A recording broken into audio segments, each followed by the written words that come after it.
साल 2070 का समय, जब इंसान पृथ्वी से निकल स्पेस में अलग अलग तरह के एक्सपेरिमेंट्स करने लगे और इसी दौरान उन्हें चांद की सतह से पानी भी मिल गया। मगर उन्हें पता नहीं था कि चांद की सतह से मिला ये पानी पृथ्वी के पानी से कितना अलग है और इंसानी शरीर पर इस पानी का कितना भयंकर परिणाम होगा। अब वो क्या, जानते हैं आज की नई साई-फाई सीरीज दी साइलेंट सी में, जो की कंप्लीट सीरीज आपको इसी एक वीडियो में मिल जाएगी। कहानी की शुरुआत साल 2070 से होती है, जहां अब तक पृथ्वी के हालात काफी ही खराब हो चुके थे। फसलें प्रदूषण से नष्ट हो रही थी, तो वहीं पानी भी लगातार घटता ही जा रहा था। अब हालात और ज्यादा न बिगड़े, इसके लिए वैज्ञानिकों के ग्रुप को मून पर मौजूद एक रिसर्च बेस पर रवाना किया गया, जहां वे मून पर पाए जाने वाले क्रिस्टल वाटर पर एक्सपेरिमेंट करेंगे और उस पानी को इस्तेमाल करने लायक बना पृथ्वी पर वापस लाएंगे। अब इस एक्सपेरिमेंट के दौरान वैज्ञानिक एक सीक्रेट लिक्विड को एक मरती हुई मछली के मुंह में डालते हैं, जहां शुरू में तो कुछ नहीं होता, मगर अचानक से ही टैंक में पानी अपने आप बढ़ने लगता है और अब वो मछली आराम से पानी में तैर पा रही थी। यानी कि वैज्ञानिकों का पहला एक्सपेरिमेंट सफल रहा। मगर कुछ ही समय बाद इस मून बेस पर एक ऐसी घटना घटी जिसमें कि वहां मौजूद सारे ही वैज्ञानिक मारे गए और बेस को अबेंडन कर दिया गया।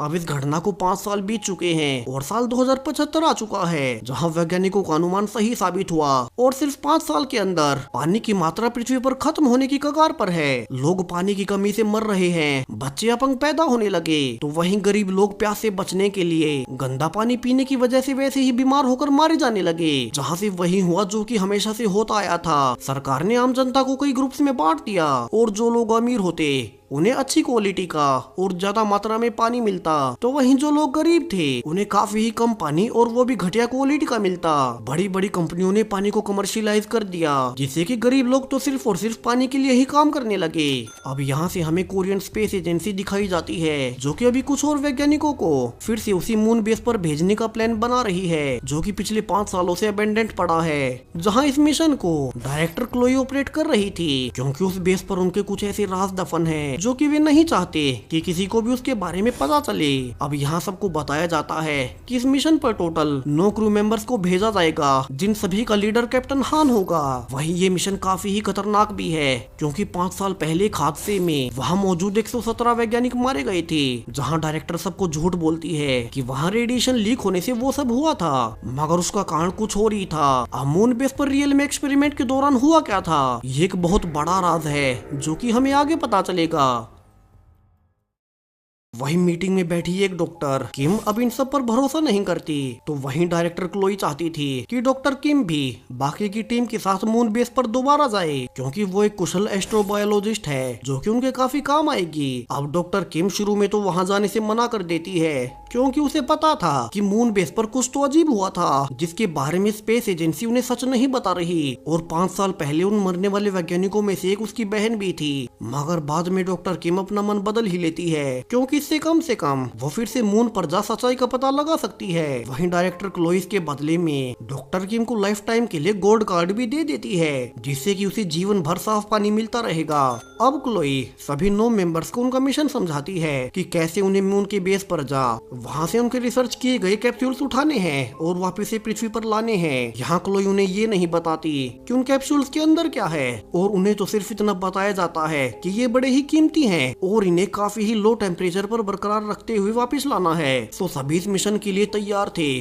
और जब वे मिशन के लॉन्च के लिए तैयार ही थे कि उन्हें आखिरी मिनट पर बताया जाता है कि एजेंसी ने उनके मेन पायलट को ही बदल दिया है, जिससे कि ज्यादातर मेंबर्स नाराज थे। मगर कैप्टन हान अब सभी को इस डिसीजन को मानने को कहता है, जहां से स्पेसक्राफ्ट अब पृथ्वी से लॉन्च होकर सक्सेसफुली ऑर्बिट के बाहर चला गया था। मगर अब जब वे मून पर लैंडिंग कर ही रहे थे कि उनका शिप मेल फंक्शन करने लगता है और सभी अब अपने बेस से कई किलोमीटर दूर चट्टानों में जाकर क्रैश हो गए थे। तो सभी स्पेस सूट पहन बाहर आते हैं और पाते हैं कि वे तो अपने बेस से पूरे 8 किलोमीटर दूर हैं, जहां अब उन्हें पैदल ही आगे जाना होगा। तो वहीं उनका शिप भी पहाड़ी से नीचे गिर गया था और सब चोट लगने के बावजूद अब जल्दी से आगे बढ़ने लगते हैं। मगर रास्ते में एक मेंबर कुछ ज्यादा ही घायल था और वो मरने से पहले कहता भी है कि उसे उस बेस की सच्चाई पता है और वहाँ बहुत ज्यादा खतरा है, मगर आगे वो कुछ भी बता पाता उसके पहले ही उसने वहीं दम दम तोड़ दिया था और यहाँ से तो सबको लगने लगा था कि एजेंसी ने उनसे बहुत कुछ छिपाया है। तो वहीं उनकी ऑक्सीजन भी खत्म हो रही थी, तो सभी जल्दी से भागते हुए अब फाइनली बेस पर पहुंच ही जाते हैं और अपने टैंक्स को फिर से ऑक्सीजन से फिल करते हैं। और चूंकि उन्हें कहा गया था कि अंदर रेडिएशन लीक हुआ था, तो वे सूट नहीं उतार सकते। अब यहाँ से डॉक्टर किम को याद आता है कि कैसे 5 साल पहले मरने से कुछ ही देर पहले उसकी बहन ने उसे एक सीक्रेट मैसेज भेजा था जिसमें कि लिखा हुआ था कि वो लूना को ढूंढे, और इसीलिए ही किम इस मिशन पर आने को तैयार हुई कि ये लूना क्या है और उसे ढूंढना क्यों है। वही प्रेजेंट में सब बेस के अंदर जाने लगते हैं जहाँ काफी सारे क्रू मेंबर्स पिछले 5 सालों से मरे पड़े थे, मगर अब सरप्राइजिंगली सभी देख पा रहे थे कि इनकी मौत रेडिएशन से नहीं बल्कि पानी में डूबने से हुई है, जो कि काफी ही शॉकिंग लगता है क्योंकि चांद पर इतना पानी कहां से आएगा कि कोई इसमें डूबकर मारा जाए। वहीं आगे बढ़ने पर वे जान पाते हैं कि बेस के सारे ही फंक्शंस ना सिर्फ अच्छे से काम कर रहे थे बल्कि जिस रेडिएशन का उन्हें खतरा बताया गया था वो तो यहाँ पर बिल्कुल थी ही नहीं। यहाँ डॉक्टर किम कहती है कि एजेंसी ने उनसे झूठ बोला और उन्हें इस मरे हुए मेंबर्स की ऑटोप्सी कर पता करना चाहिए कि इनके साथ असल में हुआ क्या था, मगर कैप्टन हान कहता है कि उनके पास इन सब का वक्त नहीं और उन्हें अपने मिशन पर ध्यान देना चाहिए। उन्हें पृथ्वी पर कांटेक्ट कर सब कुछ बताना होगा कि यहाँ उनका शिप क्रैश हो चुका है, तो वे जल्द ही कोई दूसरा स्पेसक्राफ्ट यहाँ पर भेजें और वे तब तक मिशन के अनुसार उन्हें कैप्सूल्स को इकट्ठा कर लेंगे जहाँ उन्हें कंट्रोल रूम मिल भी गया था और वे वहाँ से पूरे ही बेस की लाइट को ऑन कर देते हैं। मगर उनकी बुरी किस्मत, यह बेस का भी कम्युनिकेशन एंटीना काम नहीं कर रहा था, यानी कि वे नीचे पृथ्वी पर खबर नहीं दे सकते। वहीं चूंकि यहाँ रेडिएशन तो थी ही नहीं, तो वे एक एक कर अपने स्पेस सूट निकाल देते हैं। जहाँ हान प्लान बताता है कि इस बेस पर टोटल 3 स्टोरेजेस मौजूद हैं जिनमें कि वे कैप्सूल्स कहीं भी मौजूद हो सकते हैं। तो यहाँ से वे 8 क्रू मेंबर्स अब 3 टीमों में बट जाते हैं जहाँ से वे अलग अलग होकर उन सैंपल्स को ढूंढने निकलेंगे। वहीं एक स्टोरेज रूम में जाते हुए एक मेंबर दूसरे को बताता भी है कि कैसे कैप्टन हान ऑलरेडी रिटायर हो चुके थे,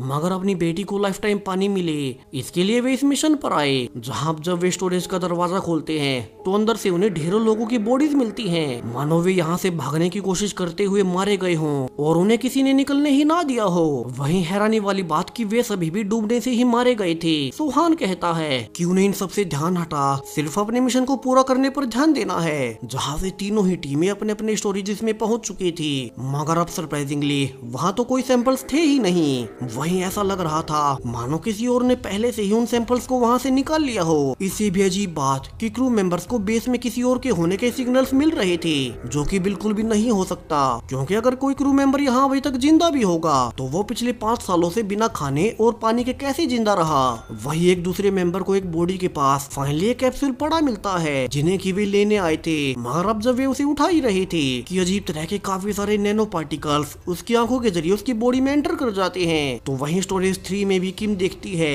कि अंधेरे में किसी ने उसके साथी मेंबर को जान से मार दिया है। वही एक कैप्सूल जो वहाँ बचा हुआ था वो अनजान आदमी उसे भी ले गया, यानी कि उनके अलावा जो कोई भी शिप में है वो बहुत ही खतरनाक है। वहीं वो भी इन कैप्सूल्स को ही उठा रहा है। जहाँ डॉक्टर किम अब सभी को बुलाती है, मगर अब कोई भी उसकी बातों का विश्वास नहीं कर रहा था और वे मरे हुए मेंबर की रिकॉर्डिंग से देख पाते हैं कि सच में ही वहाँ कोई इंट्रूडर था और वो उसे मार वेंटिलेशन से भाग गया, जहाँ से उसने वो कैप्सूल भी उठाया मानो वो उसके लिए बहुत कीमती हो। तो यहाँ से सभी लोग कंट्रोल रूम में वापस आते हैं, जहाँ वे बेस से बाहर जा रेडियो एंटीना को ठीक करने का फैसला करते हैं ताकि पृथ्वी पर यहाँ पर जो कुछ भी हो रहा है उसके बारे में बता सके। मगर वे आगे कुछ भी कर पाते उसके पहले ही अब वही मेंबर जिसके अंदर वे पार्टिकल गए थे अब अचानक से ही उसके मुंह से काफी सारा पानी आने लगता है, जिसे कि देख सभी हैरान थे कि ये कैसे हुआ और वे उसे बचाने की कोशिश भी करते हैं, मगर उसके शरीर में पानी ज्यादा होने से अब वो बच नहीं पाता और आखिरकार दम तोड़ ही देता है।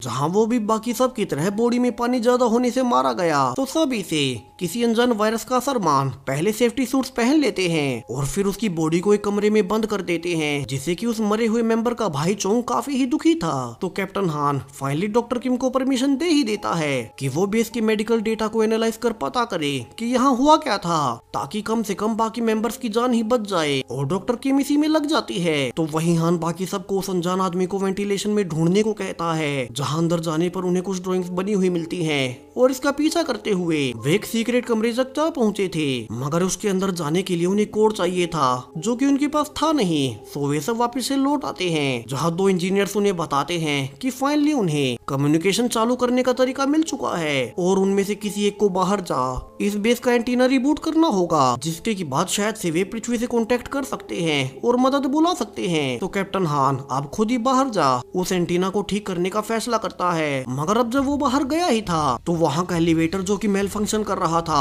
अब उसे की ओर आने लगता है, जहाँ हान उससे बच तो गया था मगर दीवार पर टकराने से उसका ऑक्सीजन टैंक लीक हो गया। तो उसे जल्द से जल्द एंटीना को ठीक कर वापिस से अंदर लौटना था। यहाँ हान एंटीना को ठीक तो कर देता है, मगर अब जब वो वापिस जा ही रहा था तो ऑक्सीजन की कमी से अब वो रास्ते में ही बेहोश हो जाता है। हालांकि बाकी साथी उसे उठाकर अंदर ले आए थे और अब उसके होश में आते ही वे भागकर कंट्रोल रूम में जाते हैं, जहां एंटीना के ठीक होने के बावजूद उन्हें कोई सिग्नल मिल नहीं रहा था, जो कि काफी ही अजीब था। मगर अब चूंकि कंप्यूटर चालू हो गए थे तो उन्हें एक मिस्टीरियस सिग्नल स्टोरेज नंबर 3 में जाता हुआ दिखाई देता है और वे जल्दी से भागकर वहीं जाते हैं और देख पाते हैं कि जो मेंबर उस अनजान आदमी के हमले में मारा गया था उसके पास तो एक सीक्रेट फोन था और उसे खोलने पर पता चलता है कि वो एक दूसरी स्पेस एजेंसी आरएक्स का सीक्रेट एजेंट था, जो कि उनमें मिल यहाँ आ गया। दरअसल आरएक्स एजेंसी भी सेम यही सैंपल्स चाहती थी जो कि ये सब कोरिया के लिए लेने आए हैं और इसलिए ही उन्होंने उसे अपना सीक्रेट एजेंट बना इस मिशन पर भेज दिया। मगर वो सैंपल्स चुरा पाता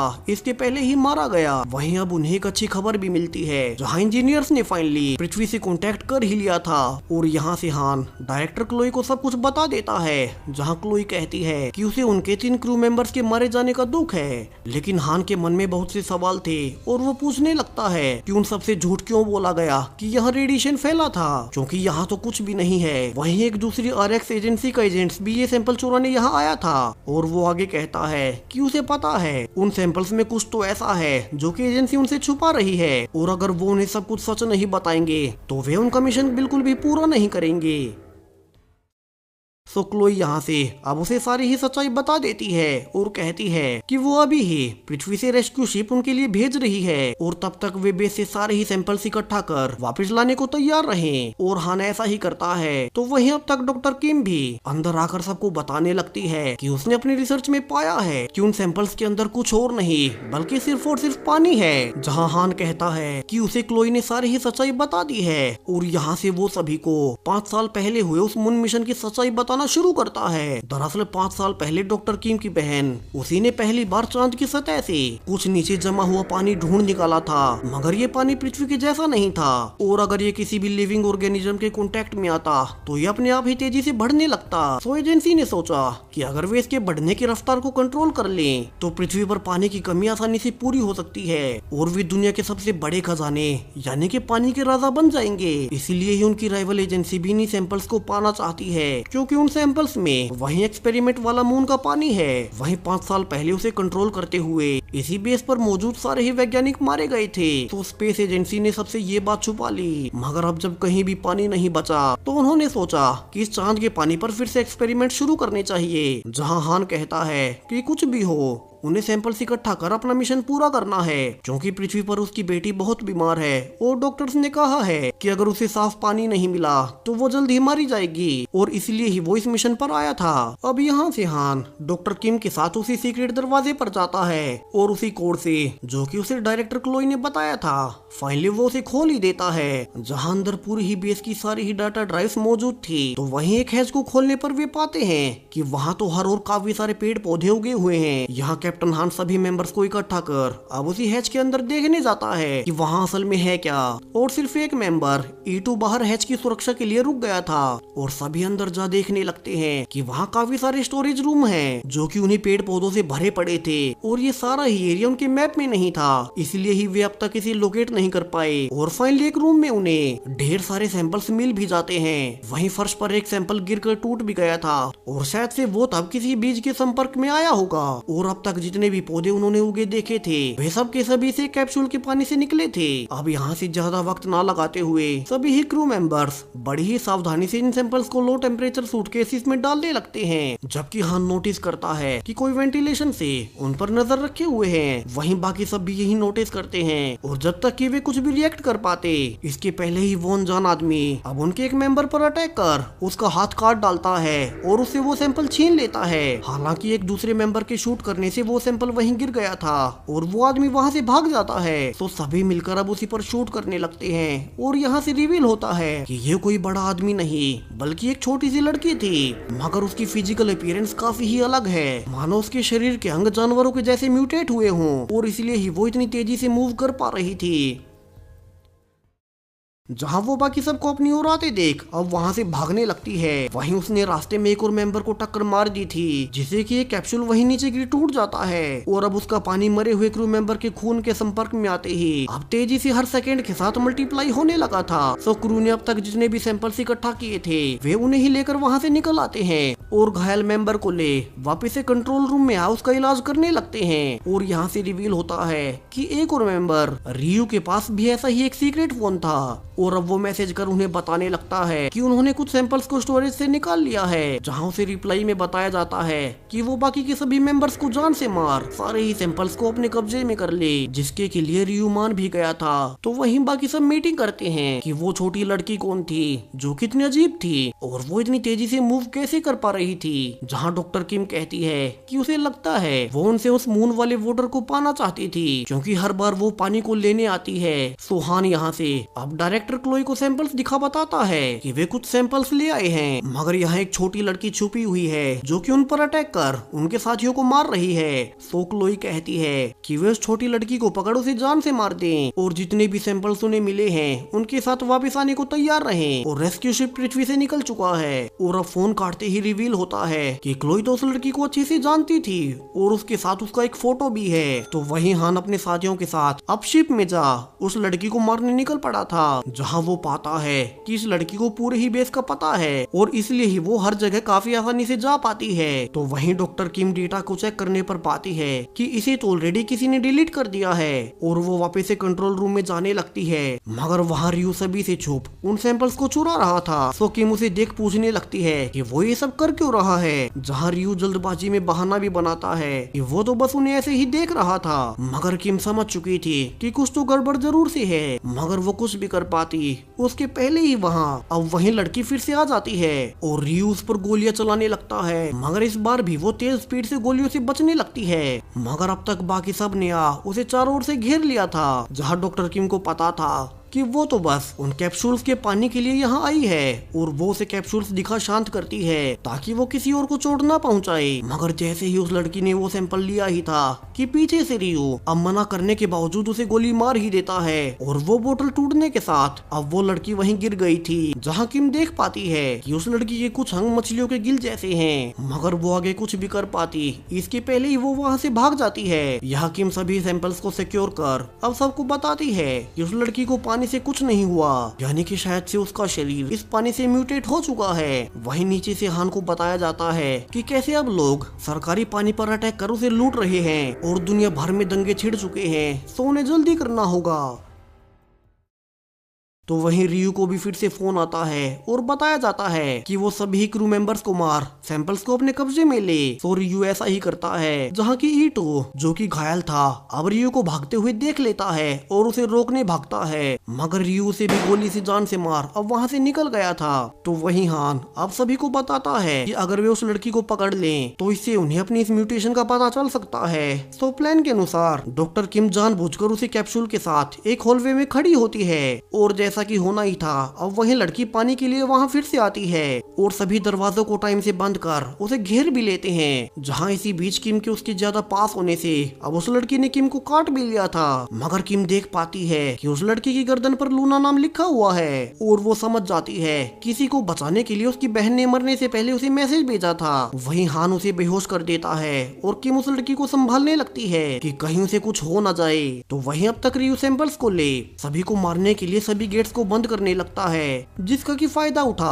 अब छोटी लूना वहाँ से भागने लगती है। तो वही किम सैंपल्स को ले उसके पीछे जाती है। वही एक मेंबर कंट्रोल रूम में जा देख पाती है कि अब वहाँ सैंपल्स नहीं और फ्रिज के अंदर रीटू की बॉडी रखी हुई है। तो वो सभी को इसके बारे में इन्फॉर्म करती है, मगर बाकी सब तो बेस के बंद दरवाजों में फंस चुके थे। तो वही किम पीछा करते हुए फाइनली एक छोटे से रूम में जा पहुँचती है, जहाँ की लूना पिछले 5 सालों से रहती आई थी। यहाँ कई सारे कैप्सूल्स पड़े थे, वहीं पुराने क्रू की फोटोज भी थी, जहाँ कैप्सूल देने पर लूना को उस पर भरोसा हो चला था और वो उस पर अटैक नहीं करती। यहीं पर किम को डेटा डिस्क भी मिल जाती है और इसे शुरू करने पर वो जान पाती है कि इसके अंदर पिछले क्रू द्वारा किए गए एक्सपेरिमेंट्स की वीडियोस हैं। और किम देखती है कि पुराने क्रू ने न सिर्फ मछलियों पर उस पानी के एक्सपेरिमेंट्स किए थे, बल्कि उन्होंने छोटी लूना पर भी ऐसे ही एक्सपेरिमेंट्स किए। वही उन्होंने लूना के कई सारे क्लोन्स भी बनाए थे और जब एक लूना मारी जाती तो वे दूसरी कॉपी को उठा देते और उस पर एक्सपेरिमेंट्स करते। इसीलिए ही लूना के नाम के पीछे नंबर्स लिखे गए थे, यानी कि ये वाली लूना 73वां क्लोन है और इसके पहले के 72 क्लोन्स ऑलरेडी एक्सपेरिमेंट्स के दौरान मारे जा चुके हैं। जहाँ किम को उस पर दया भी आती है कि उसके साथ कितना गलत किया गया। तो वही लूना गोली से घायल भी थी, सो किम अब उसे वही पानी से इंजेक्ट कर देख पाती है कि उसके घाव अपने आप ही इस पानी से भर रहे हैं। वही हान उसके एक और साथी के साथ फाइनली वो कमरा मिल भी चुका था, जहाँ की काफी सारे लूना के क्लोन्स बैग्स में टंगे हुए थे। वही अब तक उनका एक मेंबर सन वेंट्स के जरिए रियू के पास पहुंच चुका था और यहाँ से दोनों में ही सैंपल्स को लेकर लड़ाई होने लगती है और रियू से भी गोली मार देता है। मगर उसके पास एक कैप्सूल था जो कि टूटने से अब उसके खून में जा मिलता है और रियू से कमरे में बंद कर अपने सामने देख पा रहा था कि कैसे कमरे में पानी मल्टीप्लाई होते हुए आखिरकार सन को डुबा ही देता है। जहाँ रियू अब निकलने के लिए शिप के दरवाजे खोलने लगता है, बिना ये ध्यान दिए कि अब तक बेस के 2 रूम्स पानी से ऑलरेडी भरे पड़े हैं। वहीं जब तक हान और बाकी सब कंट्रोल रूम में वापस आ पाते तो वे देख पाते हैं वहाँ सन ऑलरेडी मरा हुआ है, जबकि रियू वहाँ नहीं था। जहाँ अब तक बेस का पानी मल्टीप्लाई होते हुए वहाँ भरना शुरू हो चुका था। तो वहीं बाहर जाते ही टेम्परेचर कम होने से पानी वहीं जम जाता है, यानी कि अब सारा ही पानी अंदर भरने वाला था। तो सभी कंट्रोल रूम में इकट्ठा हो डिस्कस करते हैं कि उन्हें आगे करना क्या चाहिए। तो वहीं डॉक्टर किम भी खुद को बीमार महसूस करने लगी थी, तो वो खुद से ही सबसे दूर एक रूम में अकेली चली जाती है ताकि वो औरों को इन्फेक्ट न करे।